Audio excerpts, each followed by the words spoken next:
తాకట్లో ఉన్న బంగారాన్ని విడిపించి ఆ రోజున మార్కెట్ ధర కట్టి మిగిలిన డబ్బును మీకు అందిస్తుంది కొమ్మూరి గోల్డ్. మేము ఆ మేడంని విజయశాంతి గారిని మేము సస్పెండ్ చేయలేదు. ఆవిడే చెప్ప పెట్టకుండా మీరు యూట్యూబ్ కాదండి, మీరు యూట్యూబ్ కప్పుకున్నారు అని చెప్పి యూట్యూబ్లోకి వెళ్ళొచ్చు. అక్కడ మొత్తం మీకు ఇవాళ కేసీఆర్ అసెంబ్లీ సాక్షిగానే అబద్ధాలు చెప్తున్నాడు. సో మీరు యూట్యూబ్కి వెళ్తే కేసీఆర్ 2013లో నన్ను సస్పెండ్ చేసింది ఆల్మోస్ట్ ఆల్ ద ఛానల్స్లో వచ్చింది. నైట్ 12 o'clock అది మీరు చూడొచ్చు. నేను జరిగింది చెప్తే నాకు అబద్ధాలు చెప్పాల్సిన అవసరం నాకేం లేదు. కేసీఆర్ లాగా ఇవాళ అసెంబ్లీలో నేను 3 ఎకరాలు ఇస్తానని చెప్పి నెక్స్ట్ కట్ చేస్తే నేను అసలు ఆ మాట అన్నే లేదేదో అని చెప్తున్నాడు. యాజ్ అ చీఫ్ మినిస్టర్గా ఆయన ఇంత అసెంబ్లీ సాక్షిగా చెప్పి ఇవాళ లేదు అంటున్నాడంటే ఆయన ఎలాంటి వ్యక్తి మీకే అర్థం కావాలి. సో జరిగింది నేను చెప్తున్నాను. 2013లో నన్ను సస్పెండ్ చేసిన తర్వాత నా కాన్స్టిట్యున్సీలో నేను ఎంపీగానే ఉన్నాను, నా పని చేసుకుంటూ ఉన్నాను. 2014లో పార్లమెంట్లో బిల్లు పాస్ అయింది. అప్పుడు బిల్లు పాస్ అవుతున్నప్పుడు నాకు ఆయనకి మాట్లాడలేదు, కానీ ఆ రోజు ఫస్ట్ టైం నన్ను వచ్చి ఎలా ఉన్నావు విజయ అని ఒకే ఒక మాట అన్నాడు. బాగున్నా అన్న. సో ఫైనల్గా అది ఆ రోజు ఇంకా లాస్ట్ డే. ఇంకా అప్పుడు కాంగ్రెస్ పొన్నం ప్రభాకర్ వీళ్ళందరూ చాలామంది ఉన్నారు. మీరు వస్తారా అన్నాను. నేను ఉంటాను అది అన్నాను. ఇంకా హౌస్ స్టార్ట్ అయిపోయింది. స్పీకర్ ఆవిడ వచ్చారు, ముందుకు వెళ్ళాను. వెల్ దగ్గరకు వెళ్ళి ఇంకా షౌటింగు, మిగతా వాళ్ళు ఆవిడ చదవబోతుంది బిల్లు.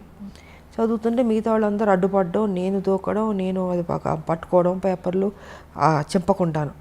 ఈయన చూస్తే ఈయన లేడు, అంటే ఆ ఘట్టంలో కూడా ఈయన లేడు. తెలంగాణ రావాలని ఇంట్రెస్ట్ లేదు ఆయనకి. ఉంటే ఆ ఒక్క ఎప్పుడు బిల్లు పాస్ అవుద్దని కొన్ని కోట్ల మంది ఎదురు చూస్తుంది. ప్రపంచం మొత్తం తెలంగాణ వాళ్ళు అక్కడక్కడ ఉంటుంటారు కదమ్మా. సో అన్ని చోట్ల నేను తెలంగాణ వాళ్ళు ఎప్పుడు జరుగుతుందా, ఎప్పుడు బిల్లు పాస్ అవుద్దని ఉంటున్నారు. అలాంటి సమయంలో ఈయన అక్కడ కదా ఉండాలి, అక్కడ లేకుండాను బయటికి వెళ్ళిపోయాడు.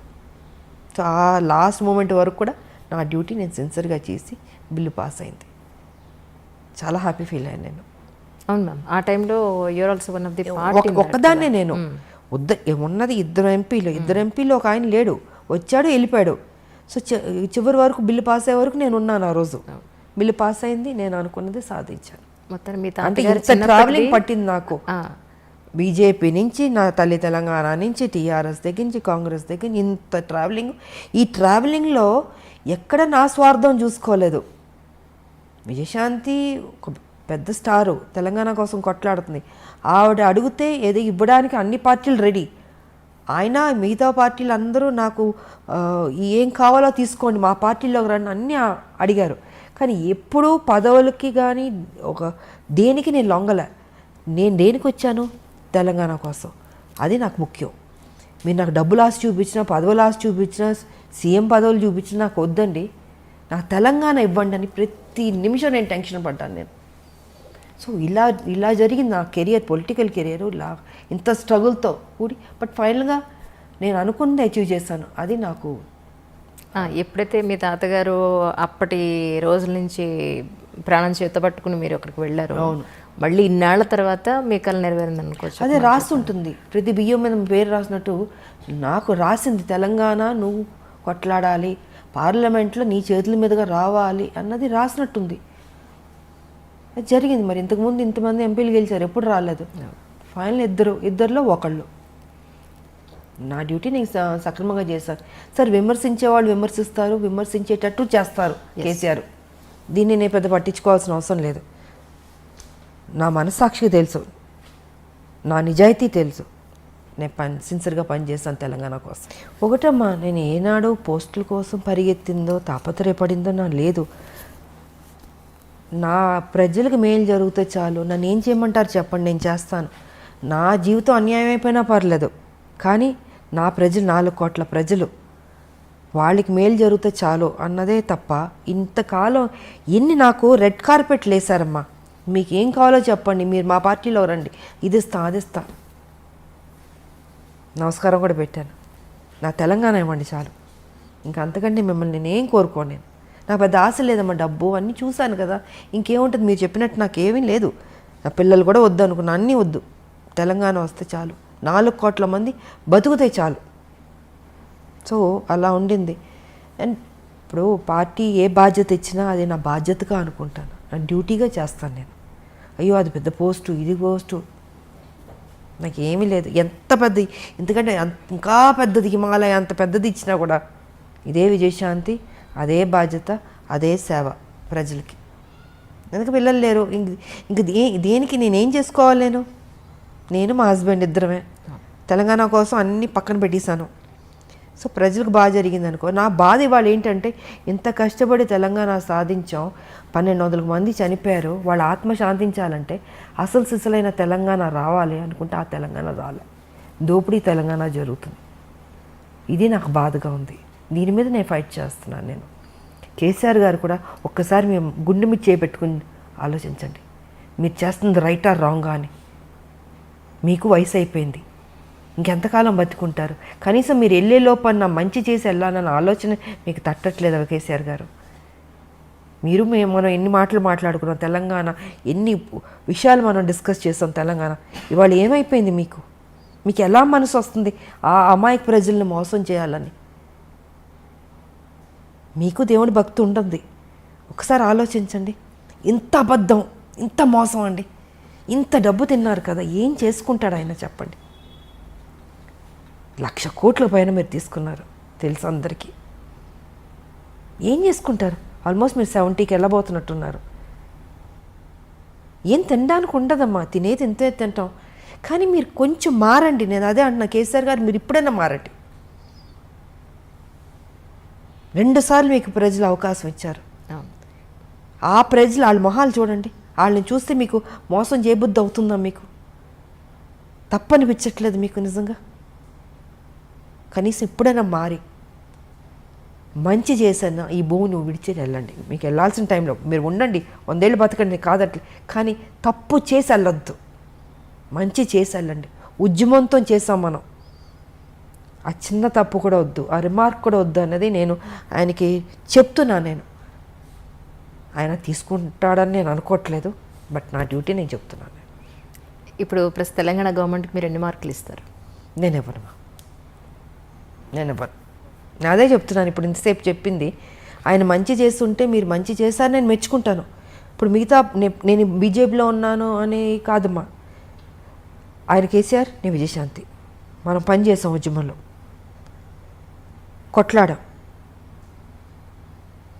కానీ ఇవాళ మీరు ఒక ముఖ్యమంత్రి అయ్యారు. ముఖ్యమంత్రి అయిన వెంటనే నేను ఒక్కరోజు కూడా మిమ్మల్ని నేను విమర్శించలే, తిట్టలే. 3 ఏళ్ళు మీకు టైం ఇచ్చాను నేను.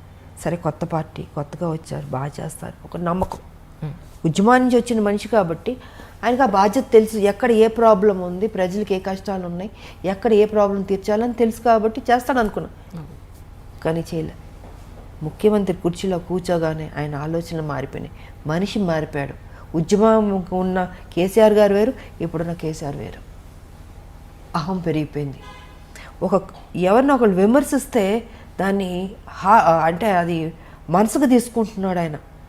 అంటే ఒక వెంజన్స్ లాగా వాళ్ళ మీద కేసులు పెట్టడం, సంబంధం లేని కేసులు, పాపం ఎంతోమందిని వేధించడం. అది చిన్నవాళ్ళ పెద్దవాళ్ళు ఎవరైనా సరే ఏ రకంగా వెళ్ళిపోతున్నాడు అంటే, ఏజ్ అయ్యే కొద్దీ మనం గతంలో చేసిన తప్పుల్ని, మన తప్పుని దిద్దుకుని మనం మారడానికి ట్రై చేస్తాం. కానీ ఈయన మారతలే. ఏజ్ అయ్యే కొద్దీ ఇంకా అగ్రెసివ్గా, నెగిటివ్గా, హార్ష్గా, క్రిమినల్గా ఈ రకంగా తయారవుతుంటే మరి నాకు ఈయనకి ఎక్కడి నుంచి వస్తుంది ఈ ఆలోచన నాకు అర్థం కావట్లే. ఫామ్ హౌస్లో కూర్చున్నది ఏ రకంగా మనం మోసం చేస్తూ వెళ్దాం అన్నది ఆలోచిస్తున్నాడు తప్ప ఇది మంచి చేద్దాం అన్నది లేదు. ఒక ముఖ్యమంత్రి అంటే పబ్లిక్లో ఉండాలి, ప్రజల్లో తిరగాలి. సో ఈయనైతే ప్రజల్లో తిరగట్లేదు, ఎంతసేపు ఫామ్ హౌస్లో కూర్చుని ఆలోచిస్తూ ఉన్నాడు. ఏ ఆలోచన అంటే మంచి ఆలోచన కాదు, చెడ్డ ఆలోచనలు. ఈ ఎన్నికలకి ఇలా మోసం చేద్దాం, ఆ ఎన్నికలకి ఇలా మోసం చేద్దాం ప్రజల్ని. నువ్వు ఎవరిని మోసం చేస్తున్నావు? ప్రజలు. ఆ ప్రజల్ని నువ్వు 2 సార్లు గెలిపించారు, అది తప్పనిపించట్లేదా అంటాను నేను. సో నేనైతే మార్కులు ఇవ్వను ఆయనకి. ఆయన డెఫినెట్గా మంచి చేస్తుంటే ఇచ్చుండేదాన్ని. మా పార్టీ ఏమనుకున్నా అనుకొని నేను ఆటోతో వెళ్ళి నేను పొగిడేదాన్ని. బట్ వచ్చే ఎలక్షన్స్కైనా హైదరాబాద్లో లేదా తెలంగాణ జిల్లాలో లేదా మన తెలుగు రాష్ట్రాల్లో బీజేపీ వచ్చే అవకాశం ఉందంటారా మీ ఉద్దేశం? We are trying all best. నేను ఒకటే చెప్తున్నాం పబ్లిక్ కూడా, ఇంకా మీరు కన్ఫ్యూజ్ కాకండి. ఒకటే ఒక పార్టీ బీజేపీ పార్టీ ఉంది. ఎందుకంటే టీఆర్ఎస్ గతంలో కాంగ్రెస్ చూశారు, టీడీపీ చూశారు, అందరం చూస్తారు. కాంగ్రెస్ ఆల్మోస్ట్ ఏంటంటే టీఆర్ఎస్తో విలీనం అన్నట్టే చెప్పచ్చు. ఎందుకంటే అన్ని ఎమ్మెల్యేలు తీసుకున్న తర్వాత ప్రతిపక్ష హోదా కూడా పోయింది కాంగ్రెస్కి. ఇవాళ కేసీఆర్ గారు ఏం చెప్తుంటే కాంగ్రెస్ అదే చేస్తుంది. సో నేను బయటకు రావడానికి కూడా ఇదే కారణం. అంటే ఎంత కష్టపడినా వీళ్ళు లాస్ట్కి అమ్ముకుంటారు. అదే జరిగింది మొన్న 18-19లో. ఇంకా వీళ్ళు కరెక్ట్ కాదు, వీళ్ళు కొట్టాడేవాళ్ళు కాదు, వీళ్ళు డబ్బులకు అమ్ముడుపోయేవాళ్ళు, ప్యాకేజీలు తీసుకునేవాళ్ళని కొంతమంది చేస్తున్న తప్పుకి ఆ పార్టీ మొత్తానికే అందరికి మీద పడుతుంది. సో ఆ కొంతమంది సరిలేదు ఆ పార్టీలో, దానివల్ల కాంగ్రెస్ మర్యాద పోయింది. సో ఇవాళ నేనేమంటానంటే పబ్లిక్కి 4 లక్షల కోట్లు అప్పులు అయిపోయినాయి. తెలంగాణ డెవలప్మెంట్ లేదు. కేసీఆర్ ఎంతసేపు డబ్బుతో ఓటుతో కొనొచ్చు అని ఆ ప్యాటర్న్లో వెళ్తున్నాడు. ఆయన ఏం చేయడు. ఇంకా మీకు ఉన్నది ఒక బీజేపీ. సో దీన్ని సెటరేట్ చేయాలన్నా, డెవలప్ ఎంతైనా కొంత బెటర్ అవ్వాలన్నా, ఒక డిసిప్లిన్, ఒక అడ్మినిస్ట్రేషన్ బాగుండాలన్నా ఆ ఒక్క బీజేపీ వల్లే సాధ్యం. ఈసారన్నా ప్రజల్లో ఆలోచించి బీజేపీకి ఓటేసుకోండి. ఇంకా లేదు, ఆల్టర్నేట్ లేదు. ఇంక మీకు ఒకటి బీజేపీ కనపడుతుంది. ఇంకా ఇప్పుడు మీరే ఆలోచించుకోండి. ప్రజలకు వదిలిపెడతా. కాంగ్రెస్ ఏం చేస్తుందో అన్ని తప్పులు మీరు చూస్తున్నారు. టీఆర్ఎస్ ఏం చేస్తుందో మొత్తం కరప్షన్ చూస్తున్నారు. ఉన్న దాంట్లో ఎవరు బెటర్గా ఉన్నారంటే బీజేపీ. అది ఒక జాతీయ పార్టీ. కరప్షనే ఉండదు. మీకు అందాల్సింది డెఫినెట్గా పబ్లిక్ అందుతుంది. ఇక్కడ ఎవరు తినేవాళ్ళు ఉండరు పార్టీలో. ప్రజలకే ఖర్చు పెట్టేవాళ్ళే ఉంటారు. ఏ స్కీమ్స్ తీసుకొచ్చినా మోడీ గారు పబ్లిక్లోకి వెళ్ళిందా అని చూసుకుంటాం. కానీ కేసీఆర్ ఏం చేస్తున్నారు, పబ్లిక్ దగ్గర నుంచి గుంజుతున్నాడు ఈయన. సో వ్యత్యాసం నేను చెప్తున్నాను టీఆర్ఎస్కి అండ్ బీజేపీకి. ఇవాళ అన్ని మ్యాక్సిమం కేంద్రం నుంచి వస్తుంది తెలంగాణకి. కానీ కేసీఆర్ ఏం చేస్తున్నాడు, నేనే ఇచ్చుకుంటున్నాను ఆయన చెప్పుకుంటున్నాడు. బీజేపీ గురించి చెప్పట్లే.